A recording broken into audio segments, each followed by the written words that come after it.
Imagine America in 1812. It is a young, boisterous nation, barely a generation removed from its revolutionary birth, teeming with an almost limitless ambition for expansion. To the north lay British North America, the vast, sprawling territory we now know as Canada. To the eyes of politicians in Washington, it looked less like a neighboring country and more like low-hanging fruit, ripe for the plucking.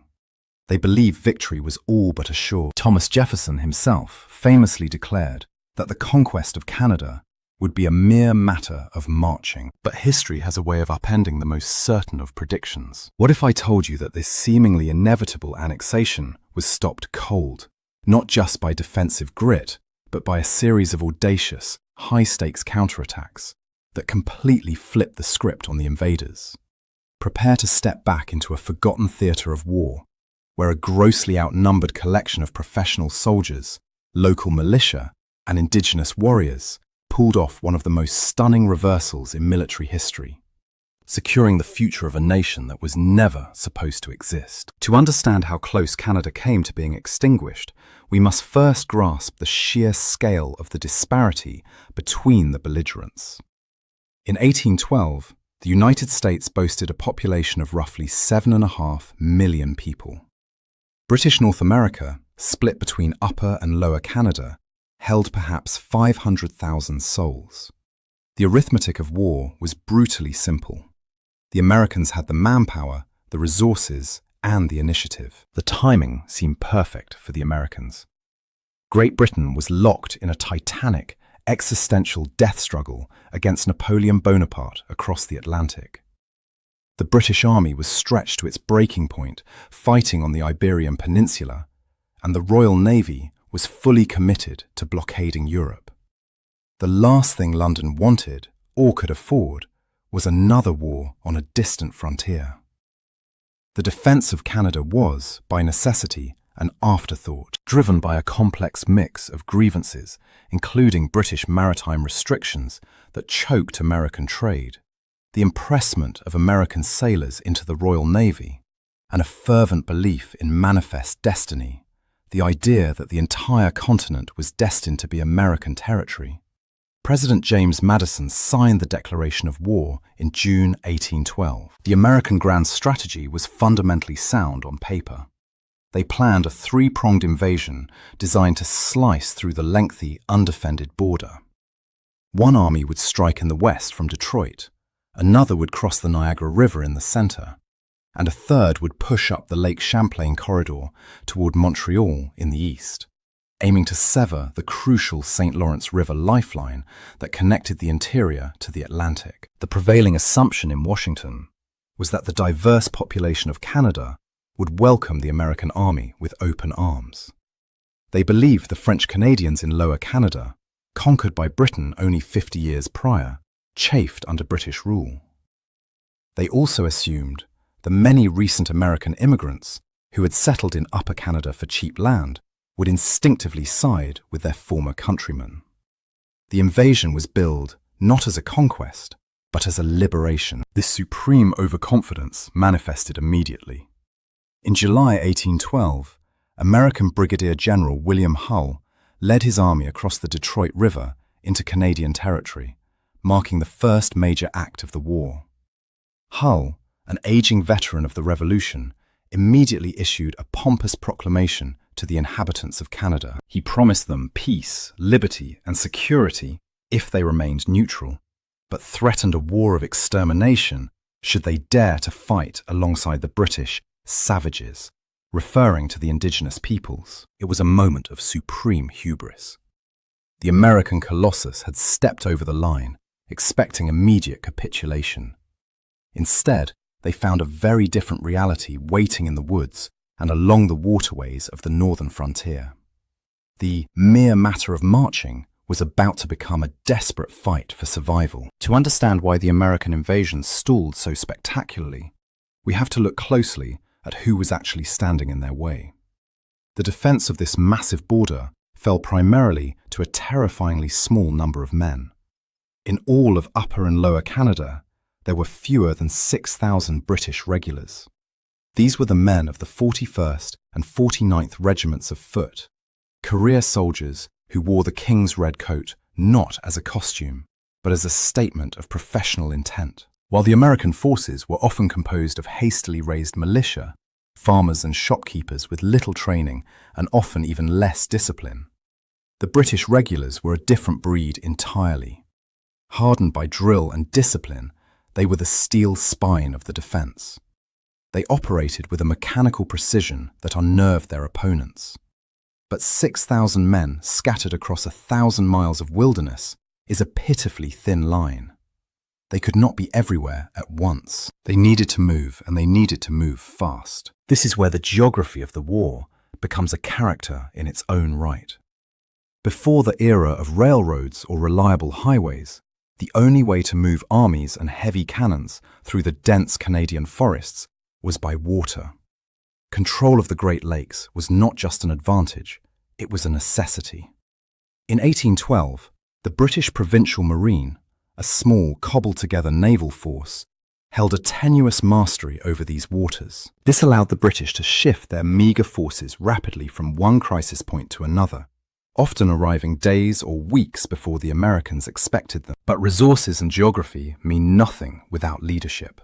And here, the British possessed a weapon the Americans had severely underestimated: Major General Isaac Brock. Brock was a man of immense energy and charisma, a career officer who found himself in command of Upper Canada just as the storm broke.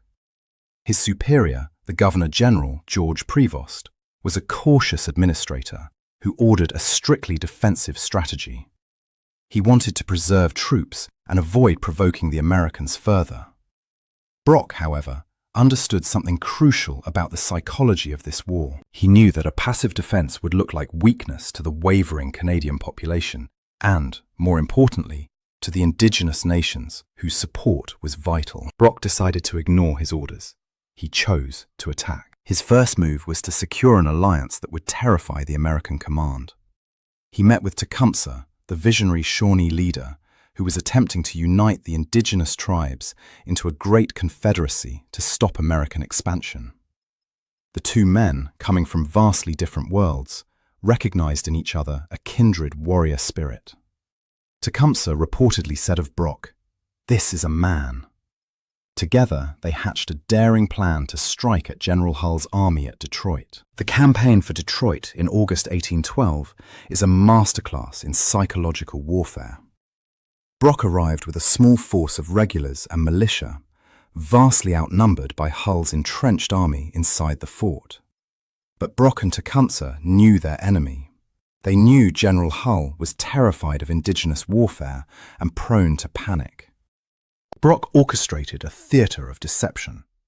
He instructed his local militia to don the cast-off uniforms of British regulars, making his force of professional soldiers appear twice as large as it actually was. He had his troops march in continuous loops through a clearing visible from the American fort, the same men appearing again and again, creating the illusion of a ceaseless column of thousands arriving for the siege. Then came the psychological blow. Tecumseh's warriors flitted through the woods, their war cries piercing the air, while Brock sent a letter to Hull demanding surrender. In it, he wrote with chilling calculation that while he could control his British troops, he could not be responsible for the actions of his indigenous allies once the battle began. The bluff worked perfectly. Terrified by the prospect of a massacre and convinced he was facing an overwhelming force, General Hull completely collapsed. On August 16, 1812, without a single shot being fired in defense, Hull surrendered the fort, his entire army of 2,500 men, and the Michigan Territory to Isaac Brock. It was an electrifying victory. In one stroke, the British had secured their western flank, captured invaluable supplies, and shattered the myth of American invincibility. The shockwave of Detroit rippled across the continent. It galvanized the Canadian militia, who realized the Americans could be beaten. It solidified the Indigenous alliance, bringing thousands of warriors to the British cause. And it proved that the defense of Canada would be aggressive, unpredictable, and surprisingly lethal. But the war was far from over, and tragedy was waiting just around the corner. The euphoria of Detroit was short-lived. The American juggernaut, though bruised, was already regrouping for a second, more determined strike. This time, the hammer would fall on the Niagara frontier, the narrow strip of land separating New York State from Upper Canada. Here, the Niagara River churns violently between the two nations, a natural barrier that was about to become a graveyard. In October 1812, barely 2 months after the miracle at Detroit, the Americans launched their center prong. Under the cover of darkness, an invasion force began rowing across the turbulent river toward the village of Queenston. Their objective was to seize the high ground, the heights, which commanded the entire region. If Queenston Heights fell, the British defensive line along the Niagara would crumble. General Brock was at Fort George, miles away, when the sound of distant cannon fire woke him. True to his nature, he didn't wait for his main army to assemble. He leapt onto his horse and galloped furiously toward the sound of the guns, his personal aide-de-camp racing to keep up. When Brock arrived at Queenston, he found a chaotic scene. The Americans had found a hidden fisherman's path up the steep cliffs and had already captured the Redan Battery, a crucial artillery position high on the slope. Brock knew that if the Americans were allowed to fortify that position, the battle was lost. In the heat of the moment, the impulsive brilliance that had won Detroit ultimately doomed him. He rallied the nearby troops, mostly men of the 49th Regiment and local militia, and led a direct frontal charge up the steep, muddy slope to retake the gun. It was a gallant, desperate act. As he waved his men forward, sword in hand, an American marksman stepped out from the brush and fired. The bullet struck Brock in the chest. The savior of Upper Canada died almost instantly. For a moment, it seemed the defense of Canada had died with him. The British attack faltered and they fell back. The Americans held the heights. They had the numbers, the position, and the momentum. But the Battle of Queenston Heights was not decided by a general's charge. It was decided by the very people the Americans had dismissed. While the British regulars regrouped, a terrifying sound began to echo through the autumn woods. The war cries of the Grand River Warriors. A force of Mohawk and other Haudenosaunee fighters, led by Chiefs John Norton and John Brant, began a masterful skirmish action against the American flanks. Outnumbered and outgunned, these indigenous warriors used the terrain to perfection, pinning down the massive American force with constant harassing fire. They bought critical hours for British reinforcements to arrive. General Roger Sheaffe, Brock's second-in-command, a man far more cautious and methodical than his predecessor, marched his troops on a long flank march to gain the heights from the rear. When the final attack came, it was a coordinated hammer blow. British bayonets swept in from one side, militia from the other, and the indigenous warriors closed the trap.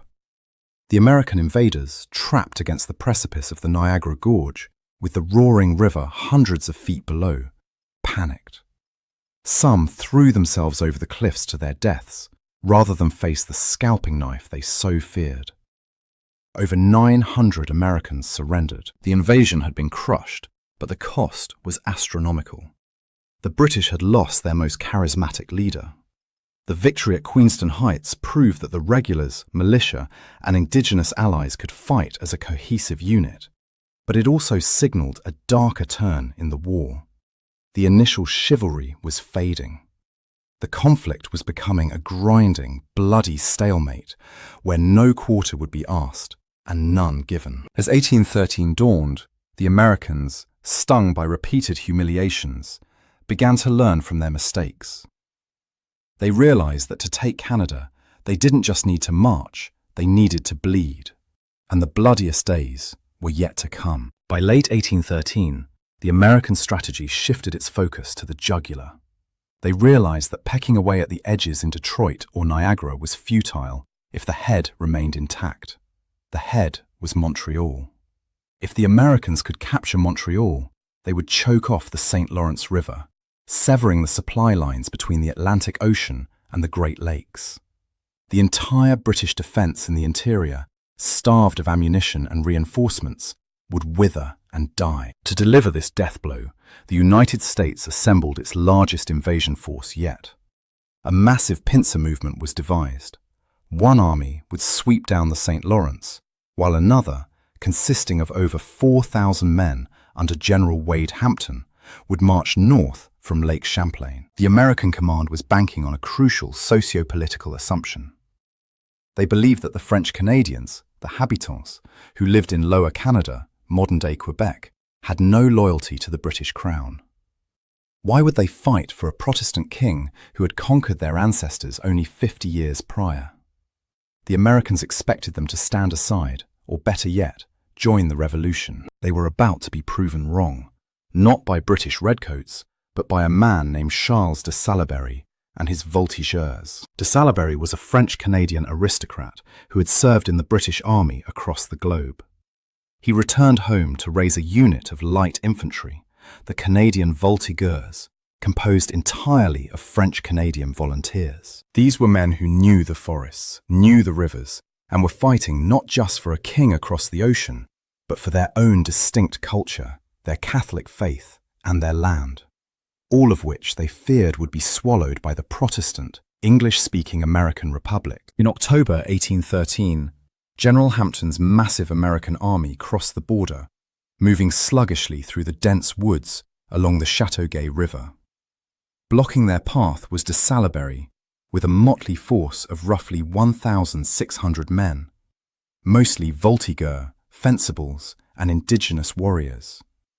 They were outnumbered nearly 3-1. De Salaberry knew he couldn't win a stand-up fight in an open field.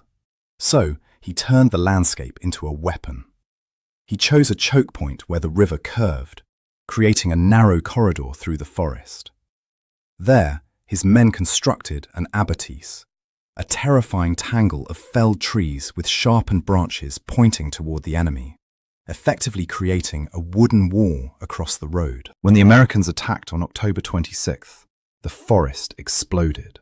The voltigeurs, hidden behind the abattis and scattered in the woods, poured accurate, withering fire into the American columns.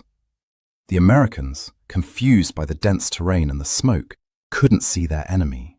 They could only hear the screams of their wounded. Then de Salaberry played his masterstroke. He had stationed buglers in different locations deep in the woods, far behind his front line. At his signal, they all began to blow the advance call simultaneously. The piercing notes echoed off the trees from all directions, creating an auditory hallucination. To the terrified American troops, it sounded as if thousands of British reinforcements were swarming out of the wilderness to surround them. Panic set in. General Hampton, convinced he was facing a massive army rather than a small band of militia, ordered a full retreat. The Phantom Army had won. The Battle of Chateauguay was a stunning victory that didn't just save Montreal, it shattered the American assumption that Canada was a house divided. The French Canadians had stepped onto the stage of history, proving that the defense of the North was a truly national effort. But while the land was being held by ruse and resilience, the war was taking a terrifying turn on the water, where there were no trees to hide behind. To understand the precarious survival of Canada, you have to look away from the battlefields and toward the vast inland seas of the Great Lakes. In the early 19th century, there were no roads capable of sustaining an army. The dense wilderness was an impassable barrier for heavy cannon and supply wagons. The only true highways were the water. Whoever controlled Lake Erie and Lake Ontario controlled the war.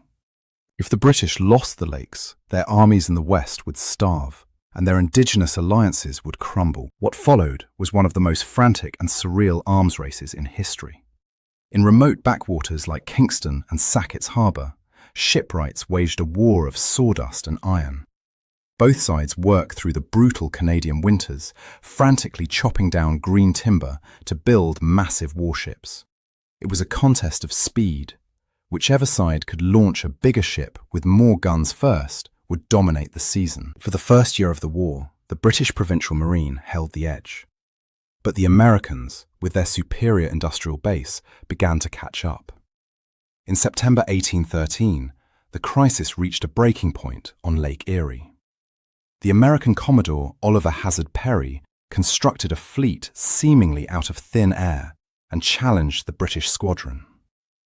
The resulting Battle of Lake Erie was a catastrophe for the British.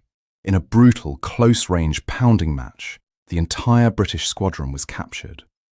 Perry famously reported, "We have met the enemy, and they are ours." The consequences were immediate and devastating. With the lake lost, the British supply line to the west was severed. The army defending Detroit was forced to retreat, abandoning the territory Isaac Brock had won a year earlier. This retreat led directly to the tragedy of the Battle of the Thames, where the British army was run down and defeated. In the chaos, the great Tecumseh, the architect of the indigenous confederacy, was killed. His dream of a united indigenous state died with him, and the western flank of the British defence collapsed completely. However, the war was not lost, because the heart still beat. While disaster unfolded in the west, the British maintained a white-knuckled grip on Lake Ontario and, crucially, the St. Lawrence River. This was the carotid artery of the empire. Through this river, a steady stream of supplies, gunpowder, and, eventually, reinforcements from Britain continued to flow. The naval war on Lake Ontario became a bizarre dance of giants. The opposing commanders, Sir James Yeo and Isaac Chauncey, engaged in a cautious game of cat and mouse, building larger and larger ships, some eventually rivaling Nelson's HMS Victory in size, yet rarely engaging in decisive combat. They both knew that to lose their fleet was to lose the war instantly. By refusing to lose, the Royal Navy kept the lifeline open, and as 1814 arrived, that lifeline would bring a new and terrifying variable into the equation. Napoleon was defeated in Europe. The British Empire could finally turn its full, undivided attention to the annoying little war in North America. The veterans were coming. By the summer of 1814, the geopolitical landscape had shifted tectonically. Napoleon Bonaparte had abdicated and was exiled to Elba. The Great War in Europe was over. This meant that thousands of battle-hardened British regulars, men who had spent years fighting the finest armies in the world under the Duke of Wellington, were suddenly available for service in North America. They boarded ships bound for Quebec, bringing with them a cold professionalism and a desire to finish this colonial distraction. However, the Americans were not waiting to be crushed. They had spent the winter drilling and training. Under the command of capable leaders like Winfield Scott and Jacob Brown, the American army on the Niagara frontier was no longer a ragtag mob of militia. They were disciplined, uniformed, and eager to prove they could stand toe-to-toe with the British Empire. In July 1814, the Americans launched their final, desperate gamble to conquer Upper Canada. They crossed the Niagara River yet again, capturing Fort Erie and moving north. But this time, they didn't face panicked defenders. They ran headlong into a British force that was digging in for a fight. The collision happened on July 25, 1814, at a place called Lundy's Lane. It sits on a rise of land just a mile from the thundering cataract of Niagara Falls. What followed was not just a battle, it was a horror story. The fighting began in the late afternoon, under a sweltering sun. The British held the high ground, centered around a cemetery where their artillery batteries poured fire down on the advancing Americans. But instead of breaking, the Americans advanced. For the first time in the war, American regulars maneuvered with the precision of Europeans. They charged the British guns, capturing the Hilltop Battery in a shocking display of grit. As the sun set, the battlefield plunged into darkness, but the killing didn't stop. Lundy's Lane became a soldier's battle, a confused, chaotic brawl fought at point-blank range in the pitch black. The only illumination came from the muzzle flashes of muskets and the explosion of artillery shells. The noise was apocalyptic.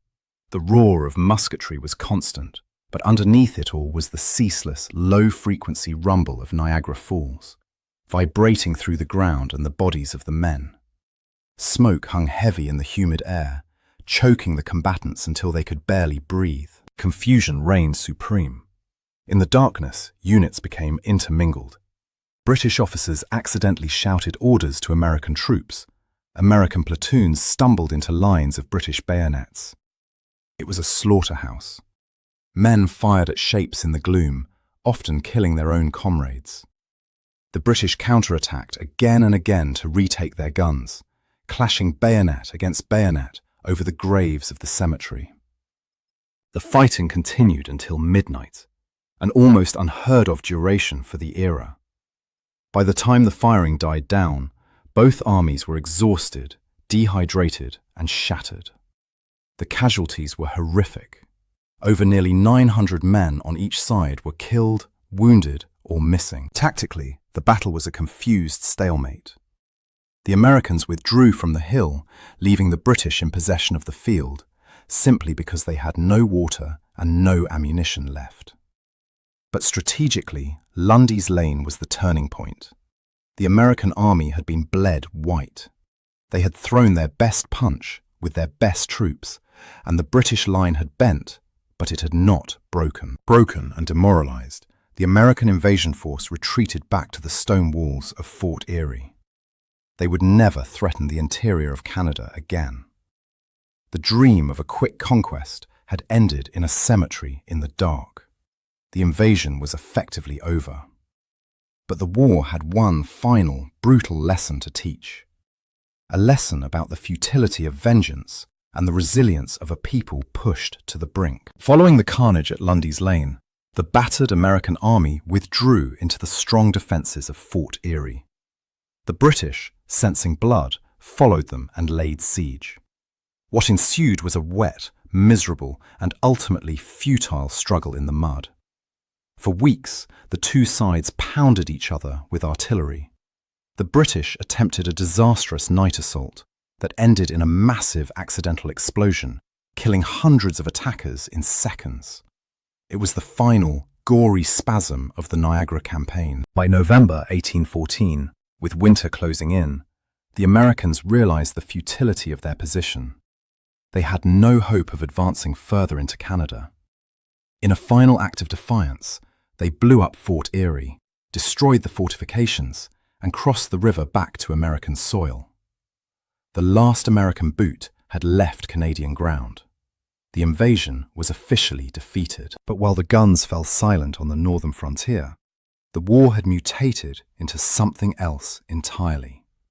The British, now fully unleashed from the Napoleonic Wars, were no longer just defending, they were punishing. In August 1814, a British expeditionary force burned the White House and the Capitol in Washington, D.C., a direct retaliation for the American burning of the Parliament buildings in York, modern-day Toronto, earlier in the war. The message was clear.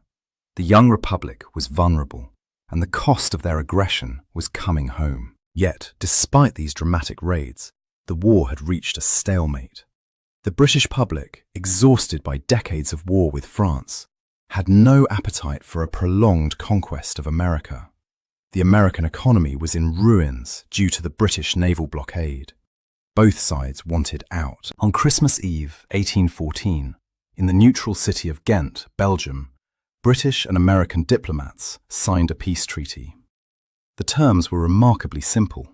Status quo ante bellum, the state of things as they were before the war. On paper, it looked as if the war had been a complete waste of time. No borders changed, not a single inch of land was exchanged. The maritime rights and impressment issues that supposedly started the war were barely mentioned, as they were no longer relevant with Napoleon defeated. But there was one group for whom the war was not a draw. It was a catastrophic defeat. Throughout the conflict, the British had promised their indigenous allies, the Shawnee, the Mohawk, the Odawa, and many others, that they would not sign a peace treaty without securing an independent indigenous buffer state in the Northwest Territory. This state was meant to be a permanent barrier against American expansion, a homeland where the First Nations could live sovereign and free. It was the dream Tecumseh had died for. During the negotiations at Ghent, the British diplomats initially held firm to this demand. But the Americans were immovable. They refused to cede sovereign territory. Weary of war and unwilling to derail the peace process, the British ultimately capitulated. They abandoned the demand. When the treaty was signed, the indigenous nations were left out in the cold. The British, their fathers and allies, had effectively washed their hands of the Northwest. Without British military support, the tribes could not hold back the tide of American settlers. The border became a hard line, cutting through traditional indigenous territories.